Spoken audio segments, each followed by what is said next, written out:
nuestro ministro de Economía. Ponerle un poquito de seriedad al programa. Bueno, chicos, vamos a hablar un poquito. El gobierno, no sé si decir la palabra apurado, el gobierno sabe que tiene que mostrar resultados en la economía real, en la nuestra, ¿sí? Y daría la impresión que prepara un mini plan platita para las fiestas. ¿Cómo sería? A través de la vuelta al crédito para la reactivación un poco de la economía. Estarían pensando en quitar algunas restricciones a los bancos, con lo cual eso liberaría pesos para los bancos y los bancos esos pesos los tendrían que volcar a los créditos. Esa es un poco la idea. La realidad es que tras el triunfo electoral cambiaron algunas cosas, la confianza de los consumidores mejoró, el gobierno demuestra que tiene más base política de cara a las próximas discusiones en el Congreso y a la reforma que se vienen. El dólar está estable finalmente, ¿sí? Con la sube, baja, pero podemos decir que está estable, no tiene esos saltos abruptos que tenía antes, y eso cambia, potencia las expectativas de nosotros los consumidores, pero también de los empresarios, también de los comerciantes. Ahora, es necesario que el 2026 la economía despegue, nos guste o no nos guste. Esa esperanza que tenemos que puede llegar a pasar, no obstante corre el riesgo de chocar contra la prudencia de un gobierno que prefiere seguir todavía gozando del triunfo electoral antes que correr riesgo en la toma de algunas decisiones económicas. Recordemos la frase que dijo el presidente hace unos días atrás: abróchense los cinturones, dijo Milei en uno de sus discursos, y no hacía referencia a un próximo ajuste, sino más bien a lo que el gobierno entiende que será una batería de proyectos, una batería de anuncios que calculan debería ayudar a mejorar la vida de los argentinos. Todavía no hay una fecha cierta para el desarme del cepo para las empresas. Si alguna empresa lo está esperando, el cepo va a seguir. Tampoco hay referencia a un nuevo esquema cambiario, es decir, van a seguir estando las bandas, las van a mantener a pesar de las cosas que le decimos en estos niveles aproximadamente. No vamos a ir a una libre flotación y el gobierno sabe también que tiene que empezar a acumular reservas, como es otro de los puntos que le venimos reclamando. También el Banco Central en estos días ha bajado la tasa que toman los bancos entre sí, y el Banco Central le presta a los bancos, con lo cual las tasas deberían bajar, con lo cual estas son algunas de las medidas que se esperan que pueden llegar a venir justo antes de fin de año. Redujeron los encajes bancarios también con el mismo sentido, con lo cual la idea es seguir desatando el nudo de reglas restrictivas que se pusieron ante las elecciones. El camino, por como se nota que lo ha tomado el gobierno, va a ser totalmente gradualista, no va a ser política de shock y nada que pueda interferir con el clima positivo post-electoral. El riesgo es que el avance sea muy lento, que ese avance sea tan lento que no alcance a reactivar la economía real, y el ministro estaría en condiciones de expandir el crédito en realidad un poco sin que crezca la base monetaria, simplemente reduciendo los requerimientos de efectivo mínimo. De esa forma la banca pueda prestar mayor proporción de pesos de los que toma como depósitos, y eso va a funcionar como un multiplicador para la economía. Pero hay que tener presente también que buena parte de la suba reciente de las tasas, eso tuvo su vinculación con los títulos. Esto seguramente le va a poner límites a la estrategia oficial. El gobierno quiere llegar a fin de año demostrando que la actividad crece. El espacio para seguir avanzando en este terreno es enorme, y la pregunta que nos hacemos es: ¿va a aparecer la audacia de Caputo o se va a mantener en estos niveles? Yo creo que el gobierno está apostando a que esto de que se vuelva, se reactive el crédito, sea el motor de la economía real, y para eso necesitan un aliado de oro. El aliado de oro es el dólar totalmente estable, y yo creo que hacia eso vamos. El otro tema que tenemos para hoy es que la industria metalúrgica cerró octubre con malas noticias. La actividad cayó un 4,6%, un retroceso que borró los pequeños avances que el sector había conseguido desde el año pasado. En términos mensuales hubo un leve movimiento positivo del 0,3%, pero fue insuficiente para compensar las bajas de los meses anteriores. El dato clave es que lo que va del 2025, el crecimiento de la industria metalúrgica es prácticamente nulo, totalmente nulo, se mantiene en niveles muy bajos, niveles que veíamos en el año de la pandemia, para que nos hagamos una idea. Esto es un informe que fue realizado por ADINRA. ADINRA es la Asociación de Industriales Metalúrgicos de la República Argentina, y arrojó que la utilización de la capacidad instalada cayó al 44%. Recuerden esto, ¿qué es la capacidad instalada? Y su contraparte, que es la capacidad ociosa. Que si yo tengo una máquina que puede producir 100 tuercas y está produciendo 40, eso significa que estamos trabajando una capacidad instalada del 40%. Por lo tanto, tengo el 60% de capacidad ociosa. Y esto acá ponemos el foco nosotros siempre, diciendo que si viene la reactivación económica, en un primer momento no va a haber compra de maquinaria, no va a haber ningún cambio de ese tipo, sino que las empresas van a subir esa capacidad instalada porque tienen mucho margen para subir. Vuelvo a decir el número, la industria metalúrgica está trabajando a un nivel del 44%, uno de los valores más bajos de la historia en la República Argentina, también similares a los meses duros de la pandemia. Es decir, más de la mitad de la máquina del sector están paradas, están trabajando a medias.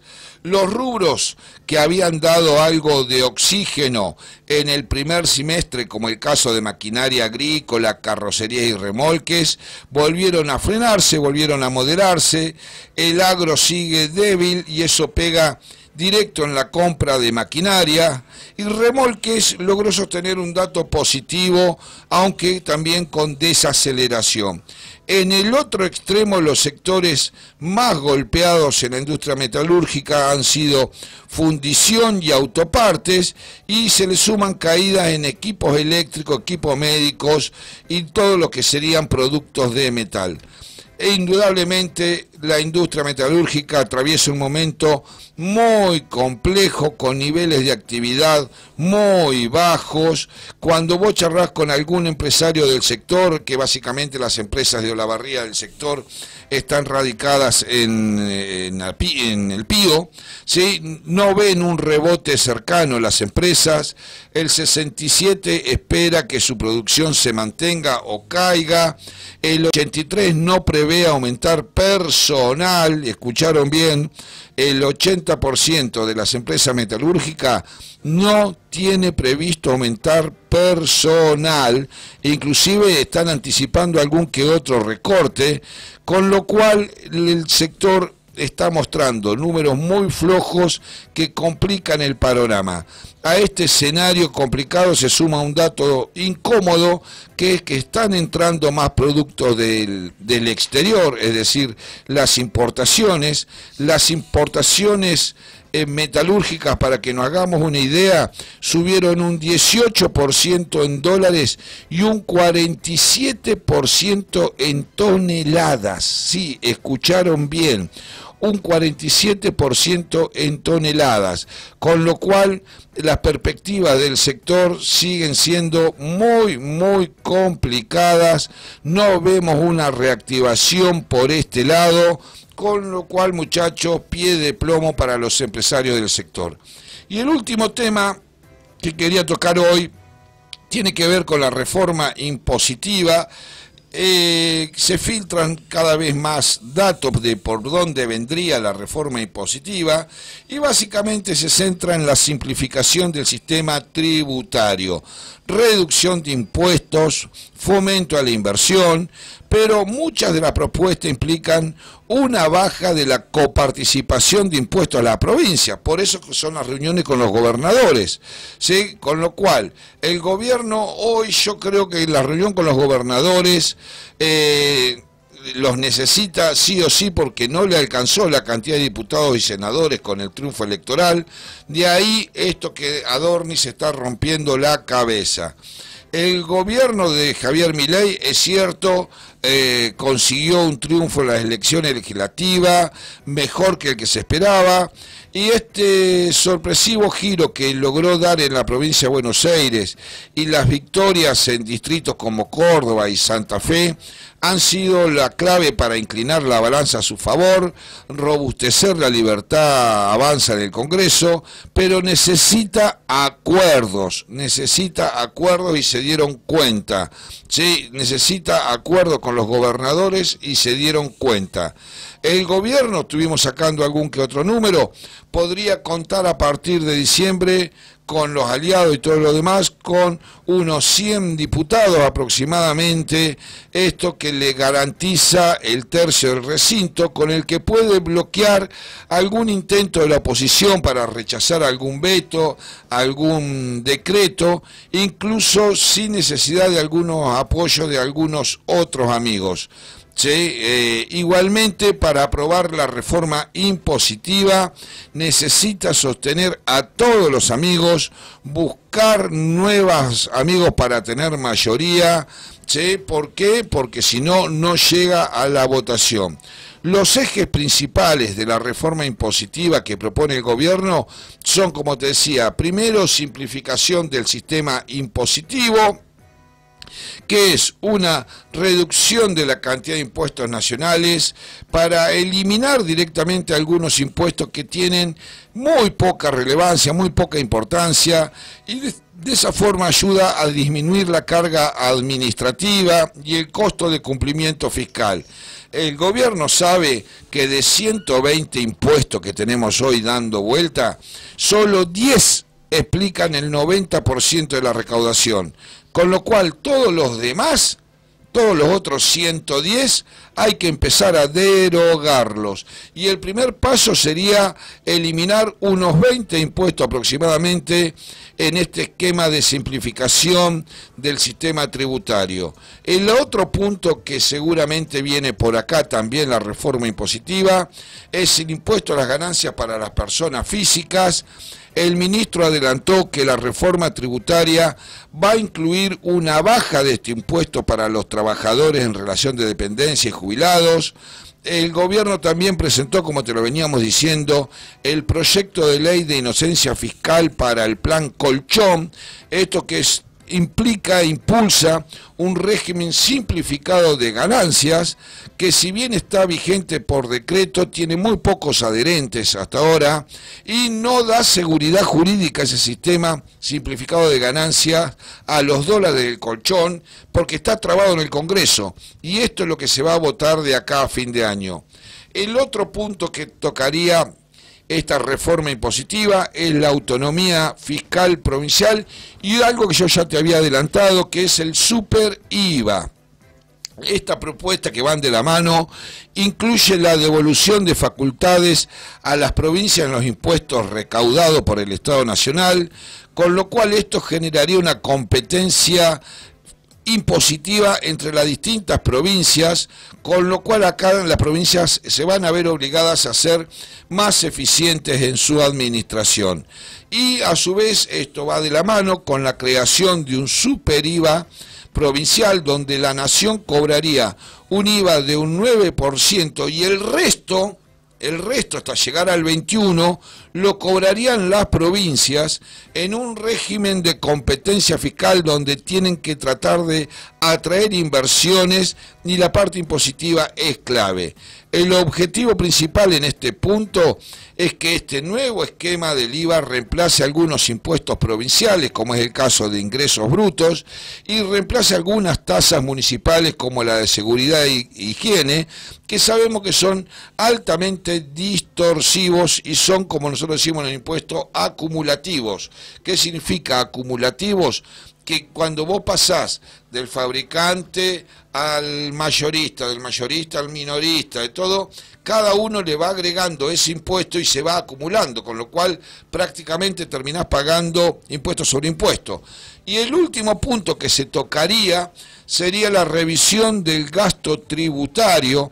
Esto significa, se enmarca en el objetivo más amplio del gobierno de alcanzar el déficit cero y mantenerlo, llevar a cabo una reforma estructural del gobierno, y esto sería aumentar la recaudación, aumentar los recursos corrientes del Estado, simplificar el sistema impositivo, eliminar impuestos distorsivos, corregir distorsiones que generan las exenciones, mucha atención a las exenciones, que muchas de las cuales han permanecido vigentes por décadas y muchas veces son resultado de lobbies o justificaciones económicas totalmente que se pueden discutir. La voluntad del equipo económico es la implementación de todo esto que se pone en revisión. Hay algo de resistencia en el ámbito legislativo. El paquete fiscal va a incluir un artículo que tiene el Poder Ejecutivo Nacional a enviar un proyecto de ley al Congreso para suprimir o modificar exenciones y beneficios tributarios, y de esa forma se calcula que van a aumentar en 2 puntos el Producto Bruto Interno. Se espera de todas formas que la reforma impositiva contenga estímulos fiscales, ¿sí?, para el comerciante, para el industrial, creando un ambiente más favorable para los negocios y la actividad productiva. De esto no se habla, nosotros esto lo esperamos, esto lo deseamos, pero no agarramos ni una puntita, ni un centrito por este lado, así que lo pongo en duda. Toda modificación impositiva tiene que ser aprobada por el Congreso sí o sí. Simplificar el sistema tributario nacional, eliminar impuestos distorsivos de nivel provincial, generar competencia fiscal entre las provincias, tiene que contar sí o sí con los votos en el Congreso, y para eso es necesario sí o sí el apoyo de los gobernadores. Ese es el desafío que tiene el gobierno por delante. Lo dijo nuestro ministro de Economía, el señor Gabriel Esmale, a las 9:16.